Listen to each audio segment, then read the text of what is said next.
நம்ம ஸ்கூல் டைமில் இந்த இன்விசிபிள் பென்ஸை வச்சு நம்ம கண்டிப்பாக விளையாடி இருப்போம். ஸோ நார்மலாக இந்த பெண்ணை வச்சு எழுதும் போது நம்மளுக்கு எதுவுமே தெரியாது, ஓகேங்களா? ஆனால் இந்த லைட்டு நம்ம அது மாதிரி அடிக்கும் போது அது மேலே எழுதுன அந்த ஸ்கிரிப்ளிங் எல்லாமே நம்மளுக்கு கிளியராக தெரியும். எப்படி இது ஒர்க் ஆகுது? இதுக்கு முன்னாடி என்ன சயின்ஸ் இருக்குது? இந்த மார்க்கரில் இருக்க இங்கு வந்து டிரான்ஸ்பரண்டான இங்கு, நார்மலான சமயத்தில், ஓகேங்களா? கண்ணுக்கு தெரியாத தண்ணி மாதிரியான ஒரு இங்கு. அதனால அதை நம்ம எழுதும் போது எதுவுமே தெரியாது, வெறும் தண்ணி மாதிரி தான் தெரியும்.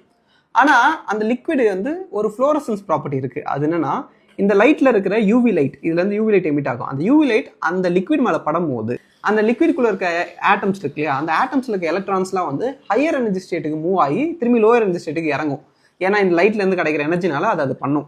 ஸோ இந்த மாதிரி எலக்ட்ரான்ஸ் வந்து அந்த ஹையர் எனர்ஜி ஸ்டேட்லேருந்து திரும்பி லோயர் எனர்ஜி ஸ்டேட் போகும்போது அதுக்குள்ளேருந்து ஒரு லைட் எமிட் ஆகும்.